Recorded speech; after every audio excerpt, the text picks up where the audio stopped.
కలియుగ ప్రత్యక్ష దైవంగా కొలిచేటువంటి వెంకటేశ్వర స్వామిని, ఆయన ప్రతిరూపం ఆల్మోస్ట్గా ప్రతి ఒక్కరూ కూడా ఆలోచించేటువంటిది లడ్డూనే కళ్ళకద్దుకుని తీసుకునేటువంటి ప్రసాదాన్ని ఎంతో పరమ పవిత్రంగా హిందువులు భావిస్తారు. అట్లాంటి లడ్డూని గత పాలకుల సమయంలో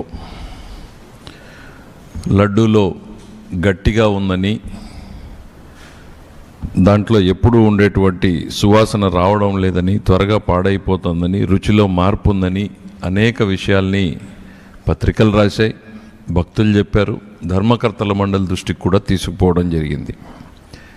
2023లో అనుకుంటా అప్పుడు ఉన్నటువంటి ధర్మారెడ్డి గారి దృష్టికి పోర్టులో ఉన్నటువంటి కార్మికులు కూడా ఇది నెయ్యి అసలు పేరుకోవడం లేదు, నూనెలాగా జారిపోతూ ఉంది, దీంట్లో ఆ లక్షణాలు లేవు అని అంటే ఇది ఆర్గానిక్ నెయ్యి అలానే ఉంటుందిలే అని చెప్పినట్టు మన దృష్టికి రావడం కూడా పత్రికల్లో మనం అందరం చదివిన విషయాల్ని గుర్తు చేస్తూ ఉన్నాం. కొన్ని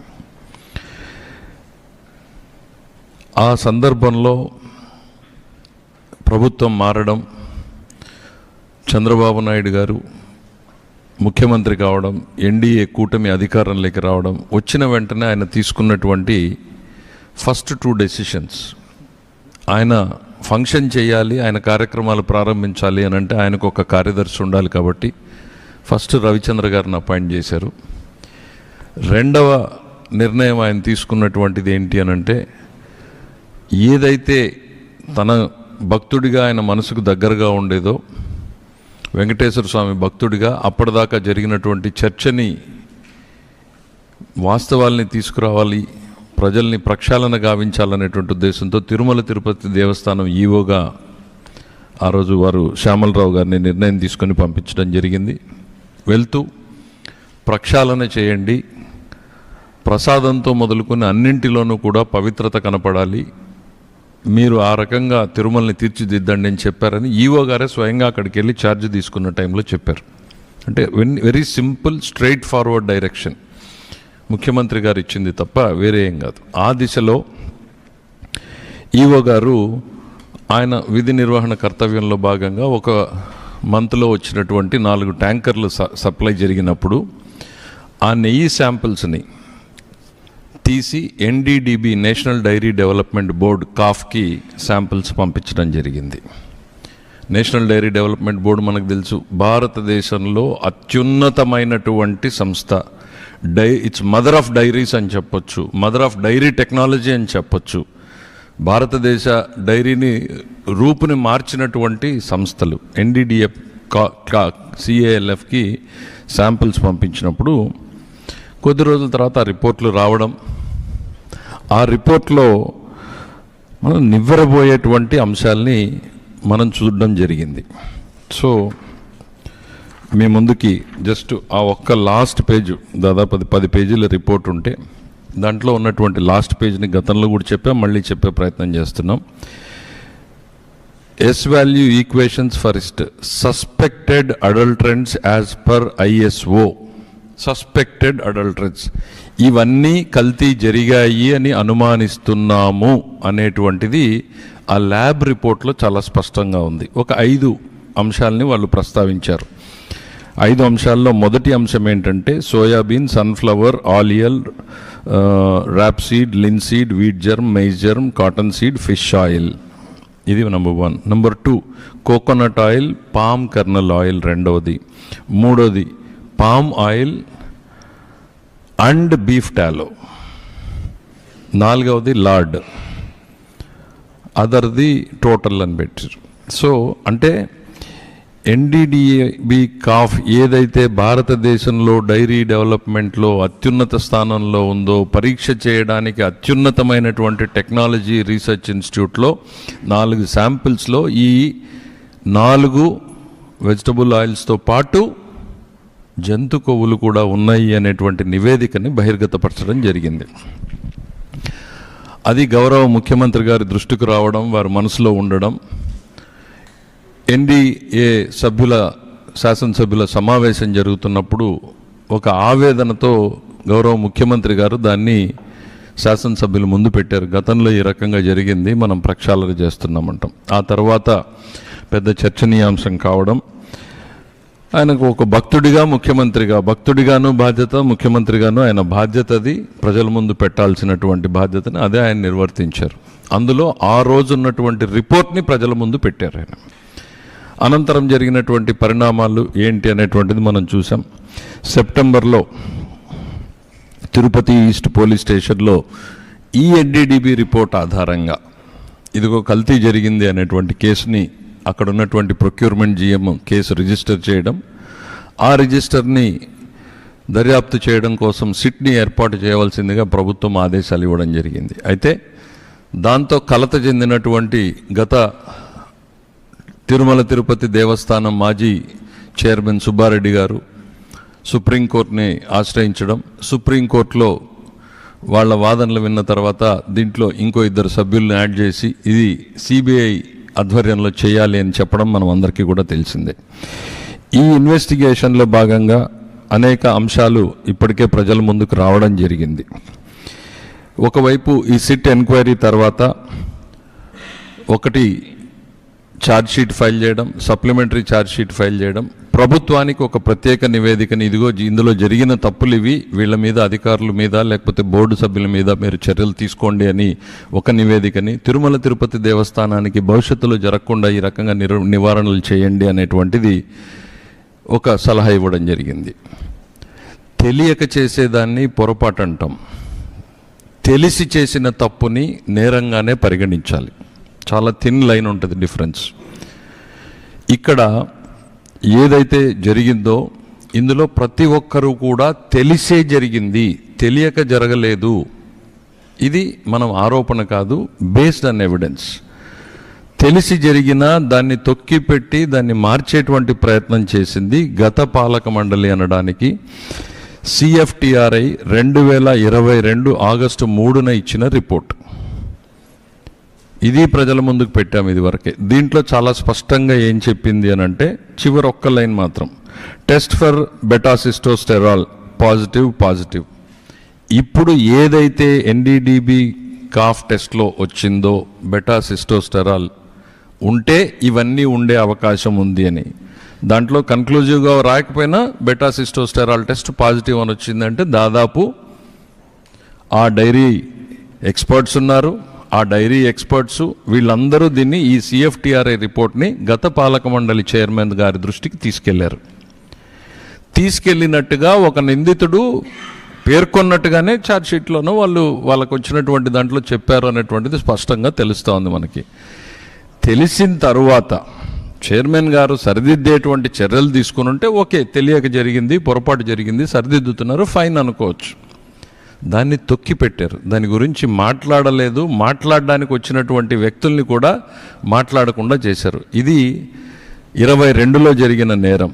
ఆ నేరం 22 నుంచి కంటిన్యూ అవుతా 24 దాకా జరిగింది అనడానికి మనకి ఎన్డీడీబీ కాఫ్ రిపోర్ట్ అనేటువంటిది చాలా స్పష్టంగా చెప్తుంది, అదే పంతా కొనసాగింది అనేటువంటిది. ఈరోజు ఏం చేశారు అనంటే 59.71 లక్షల కల్తీ నెయ్యి సరఫరా చేయబడింది అనేటువంటిది తెలిసింది మనకి. 234 కోట్ల రూపాయల టీటీడీ నిధుల దుర్వినియోగం చేయబడ్డాయని స్పష్టంగా చెప్పింది. ఈ కల్తీ ఎందుకు జరిగింది, దీంట్లో పాత్రదారులు ఎవరు, ఎలా జరిగింది అనేటువంటి చూసినప్పుడు మనకి ఈ విచారణలో భాగంగా ఒక కీలక వ్యక్తి పేరు వింటున్నాం. చిన్న అప్పన్న అంటే సుబ్బారెడ్డి గారి పిఏగా వ్యవహరిస్తున్నటువంటి వ్యక్తి. ఆయన బోలేబాబా డైరీ దగ్గరికి వెళ్ళి మీరు నాకు కిలోకు 25 రూపాయలు ఇవ్వండి నెయ్యికి, ఇస్తే మీరు సరఫరా చేసేలాగా నేను మీకు అవకాశం కల్పిస్తాను అని అంటే ఆ బోలేబాబా డైరీ అధికారులు దాన్ని తిరస్కరించడం, వెంటనే ఇక్కడికి వచ్చిన తర్వాత ఆ ప్రొక్యూర్మెంట్ ఆఫీసర్స్కి వేరే కాంపిటీషన్ సంస్థ చేత ప్రీమియర్ డైరీ అనుకుంటా వాళ్ళ చేత ఒక కంప్లైంట్ తీసుకుని విత్ ఇన్ డేస్ దాన్ని బ్లాక్ లిస్ట్లో పెట్టించడం జరిగింది. అంటే మా బలం ఇది, మేము చెప్పిన టర్మ్స్కి రాకపోతే మిమ్మల్ని ఈ రకంగా చేస్తామనేటువంటి ఎగ్జాంపుల్ని ఇచ్చిన తర్వాత నెగోషియేషన్ స్టార్ట్ చేశారు. మళ్ళీ అదే సంస్థతోనే చేసినట్టుగా తెలుస్తుంది. కాకపోతే బ్లాక్ లిస్ట్లో ఉండడం మూలన వాళ్ళు పార్టిసిపేట్ చేయడానికి అవకాశం లేదు కాబట్టి ఆల్టర్నేటివ్ రూట్స్ను కూడా వీళ్ళే వెతికి పెట్టారు. ఏఆర్ డైరీ అనేటువంటి సంస్థ, వైష్ణవి డైరీ అనేటువంటి సంస్థ, అనేకమైనటువంటివి మీ అందరికీ తెలుసు. ఇవన్నీ కూడా ఏ రకంగా రూట్ చేశారు, ఎంత రూట్ చేశారు అనంటే ఎవరైనా లాభం కోసం సరఫరా చేస్తారు. వీళ్ళు ఏఆర్ డైరీ బోలేబాబా దగ్గర నుంచి ఐ థింక్ నాకు తెలిసి అది 355 రూపాయలకు కొంటారు ఒక సంస్థ. రెండో సంస్థకి 318 రూపాయలకి దాన్ని సరఫరా చేస్తారు. టీటీడీకి వచ్చేటప్పటికి 319 రూపాయలు, అంటే ఒక కిలోకి 35 రూపాయల నష్టంతో సరఫరా చేస్తారు ఆన్ రికార్డు. 390 రూపాయలు, 320 రూపాయలకి మనకు నెయ్యి మార్కెట్లో దొరుకుతుందా ఒక్కసారి ఆలోచించండి. నందిని ఉంది, ఇవాళ ఈ రాష్ట్రంలో సంఘం ఉంది, విజయ ఉంది, ప్రఖ్యాతమైనటువంటి బ్రాండ్లు ఉన్నాయి. ఎంత దొరుకుతుంది? మనం అందరం ప్రతిరోజు తినేటువంటిది. ప్రతి తల్లి చెల్లి కూడా నెయ్యి ధరని చెప్పగలిగేటువంటి పరిస్థితుల్లో టీటీడీ పాలక మండలి, ఇంత అనుభవం ఉన్నటువంటి వ్యక్తులు, డైరీ సంస్థలు, వీళ్ళందరినీ ఎక్స్పర్ట్స్ని పెట్టుకుని 320 రూపాయలకి నెయ్యి దొరుకుతుంది అంటే వాళ్ళు అమాయకంగా తీసుకున్నారని మనం అనుకోవాలా? అసలు జరిగింది ఏంది అనేటువంటిది మనకు కళ్ళ ముందు కనపడుతున్నటువంటిది. ఈ సంస్థ ఏదైతే బోలేబాబా ప్రధానమైనటువంటిది మ్యానుఫ్యాక్చరింగ్ అనేది అక్కడ తయారైంది. నెయ్యి అని పిలువబడేటువంటి పదార్థం తయారు చేయబడింది. అది నెయ్యి అని మనం ఎవరం కూడా అనలేం. ఎందుకు అనంటే ఆ సంస్థ నుంచి దొరికినటువంటి డాక్యుమెంట్స్ ఏవైతే ఉన్నాయో దాదాపు 59 లక్షలు 57 లక్షలు పామాయిల్ కొన్నారు. పామాయిల్, పామ్ కర్నల్ ఆయిల్, దానికి సంబంధించినటువంటివి కొని ఒక మ్యానుఫ్యాక్చరింగ్ ప్రాసెస్ని వాళ్ళు తయారు చేశారు. నెయ్యిలా మార్చడానికి ఏ రకంగా చెయ్యాలి అని అంటే దాంట్లో రకరకాల కెమికల్స్ని కలపడం. ఏంటి ఆ కెమికల్స్ అనేటువంటివి అని అంటే నేను మళ్ళీ లాస్ట్కి వస్తాను. లాక్టిక్ యాసిడ్ ఒకటి, ఎసిటిక్ యాసిడ్ ఈస్టర్ అనేటువంటిది ఒకటి, మోనోగ్లిజరైడ్స్ ఒకటి. ఇవి ఎక్కడి నుంచి కొన్నారు? అరిస్టో కెమికల్స్ నుంచి కొన్నారు, సుగంధ ఆయిల్ అనే కంపెనీ నుంచి కొన్నారు, శివాన్షి ట్రేడింగ్ అనే దగ్గర నుంచి కొన్నారు. ఇవన్నీ కొని వీళ్ళు తయారు చేసింది ఏంటి అనంటే పామ్ ఆయిల్, పామ్ కర్నల్ ఆయిల్ని నెయ్యి వాసన వచ్చేలాగా, నెయ్యి రంగు వచ్చేలాగా తయారు చేయడం జరిగింది. ఇది ఇంతవరకు దాదాపు ఇన్వెస్టిగేషన్ కళ్ళ ముందు కనపడతానే ఉంది. నేను ప్రైవేట్గా తెలిసిన వ్యక్తుల్ని, వాళ్ళని, మీలాంటి మీడియా మిత్రుల్ని, ఏంటయ్యా ఈ బోలేబాబా సంస్థ ఎవరు, వీడాసులు ఎంతమంది ఉన్నారు అనంటే నాకు వచ్చినటువంటి సమాచారం 10 మంది ఎంప్లాయీస్ ఉన్నారు అని తెలిసింది. ఆ 10 మందిలో 2 స్వీపర్స్ అని, 2 వాచ్మెన్లు అని తెలిసింది. అంటే 6 మందితో ఇంత చేసేటువంటి అవకాశం. మరి తప్పెక్కడ జరిగింది అనేటువంటిది మనం చూసేటప్పుడు కీలకమైనటువంటి పరిణామాలు ఏంటి అనంటే ఇందులో కుట్రలో ప్రధానమైనటువంటి భాగస్వామ్యం ఏంటి అనంటే టెండర్స్లో ఉన్నటువంటి మార్పులు. గతంలో చంద్రబాబు నాయుడు గారు ముఖ్యమంత్రిగా ఉన్నప్పుడు ఉన్నటువంటి పాలక మండలిలో ఉన్నటువంటి సభ్యులు నిబంధనలని నెయ్యి ప్రొక్యూర్మెంట్లో కఠినతరం చేయాలని, నాణ్యత ఉండాలని ఆ రోజు ఉన్నటువంటి సభ్యులు బోండా ఉమామహేశ్వరరావు లాంటి వ్యక్తులందరూ కూడా నిబంధనలు కొన్ని రికమెండ్ చేస్తే ఆ తర్వాత ప్రభుత్వం మారడం, వచ్చిన తర్వాత ఇదే పాలక మండలి వాటిని ఆమోదించడం, ధర్మారెడ్డి గారు నేతృత్వంలో ఈ నిబంధనలన్నీ ఆమోదించారు. ఏంటి ఆ నిబంధనలు ఆ రోజు పెట్టినటువంటివి అంటే డైరీకి క్వాలిఫికేషన్ మినిమం 3 ఏళ్ల పాటు డైరీ రంగంలో పనిచేసి ఉండాలి, 250 కోట్ల టర్నోవర్ ఉండాలి, 4 లక్షల లీటర్ల పాలు ప్రొక్యూర్ చేస్తూ ఉండాలి, 12 టన్నుల వెన్నని సేకరించి ఉండాలి, కనీసం 8 టన్నుల నెయ్యి చేసే సామర్థ్యం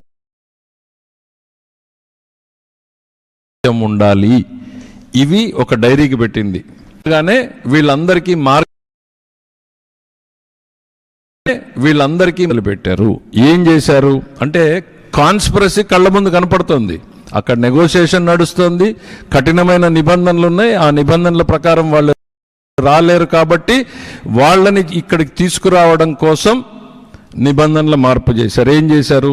3 సంవత్సరాల నుంచి 1 సంవత్సరం అనుభవం ఉంటే చాలు అని చెప్పారు. 150 కోట్ల టర్నోవర్ ఉంటే చాలు అని చెప్పారు.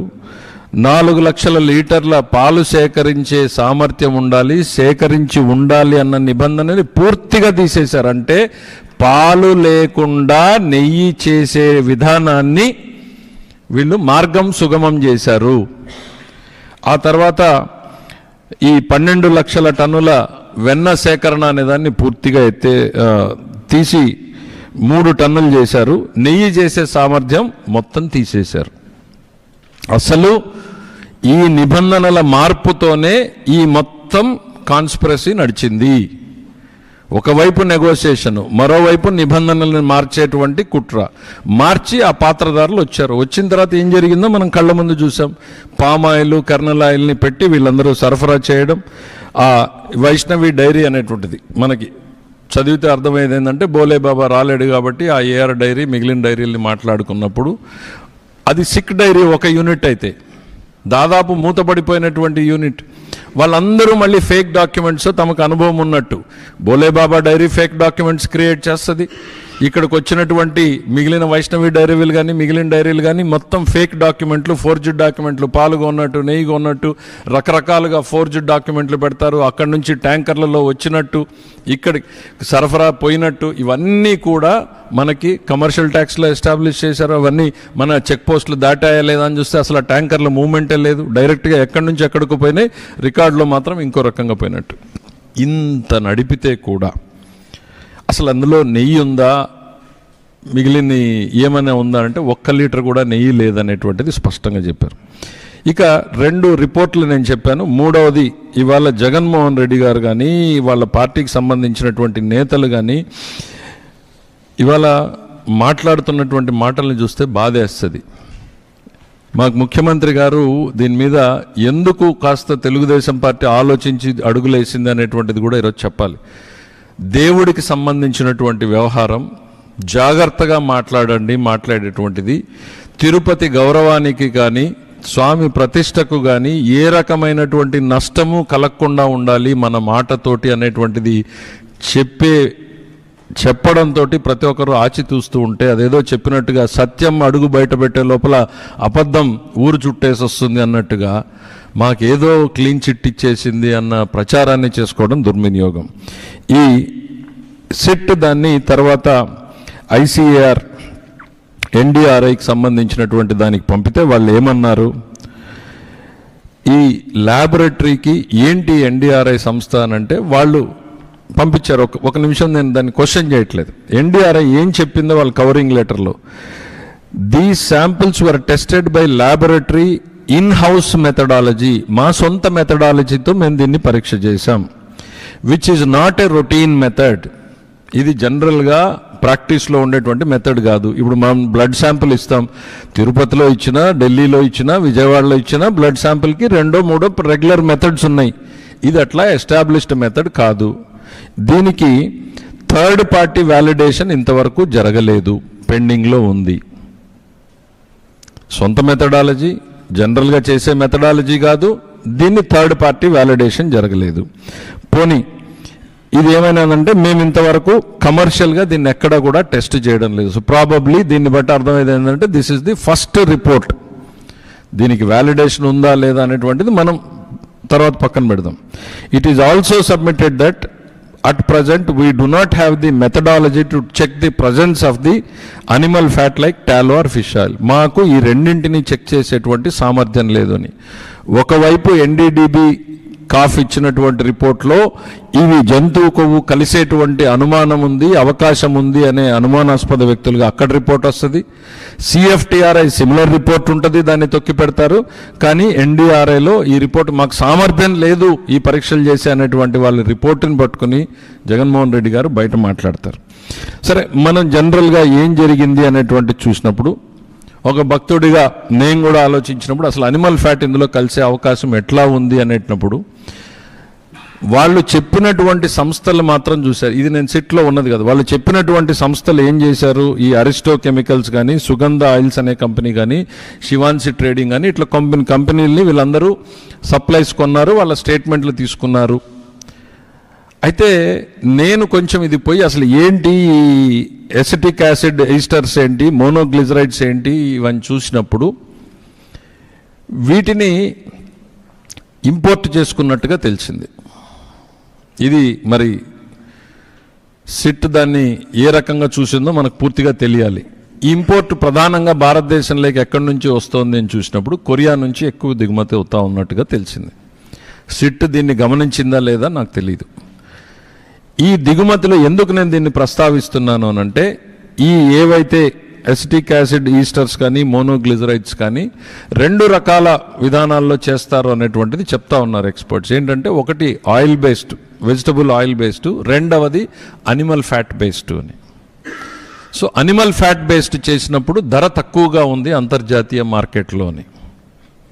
సో ఈ జరుగుతున్నటువంటి వ్యవహారాన్ని చూసినప్పుడు సిట్ ఈ కోణంలో చూసిందా లేదా అనేటువంటిది కూడా మనకు తెలియాల్సినటువంటి అవసరం ఉంది. ఇక్కడ నేరస్తులు ఎవరు అనేటువంటిది మనం చూసినప్పుడు వ్యూహాత్మకంగా ముందెళ్ళి మాట్లాడడము, దారికి రాని వాళ్ళని దారికి తెచ్చుకునేటువంటి ప్రయత్నం, దారికి వచ్చిన తర్వాత వాళ్ళ దారి సుగమం చేయడం కోసం నిబంధనలని సరళీకృతం చేసినటువంటి ఈఓ కావచ్చు, జేఈఓ కావచ్చు, చైర్మన్ కావచ్చు, వారికి సహకరించినటువంటి పర్చేజ్ కమిటీ సభ్యులు కావచ్చు, వీళ్ళందరూ కూడా ఈ కుట్రలో భాగస్వాములే, నేరస్తులే. There cannot be a difference. వీళ్ళేదో అడ్మినిస్ట్రేటివ్ ల్యాప్స్ చేశారు, మిగిలిన వాళ్ళు ఏదో తప్పు చేశారు అనేటువంటిది కాదు. వీళ్ళందరూ కూడా ఈ కుట్రలో భాగస్వాములే, నేరస్తులే, ఈ కుట్రకు మూల పాత్రదారులే. రెండవది, ఇందులో ఈ ఎన్డీఆర్ఐ చివరిగా ఏదైతే వాళ్ళు ఇప్పుడు చెప్తా ఉన్నారో, ఎన్డీఆర్ఐ మాకు రిపోర్ట్ ఇచ్చింది అనేటువంటిది, ఇందులో 2 వ్యక్తులు ఉన్నారు. వాళ్ళ పేర్లు చెప్తాను. ఐ థింక్ జయరాజ్ అనుకుంటా, ఇంకొక అతని పేరు, 2 పేర్లు. వాళ్ళిద్దరూ కూడా ఈ ఎన్డీఆర్ఐలో పనిచేసేటువంటి వ్యక్తులు. వాళ్ళు ఇప్పుడు ఇందులో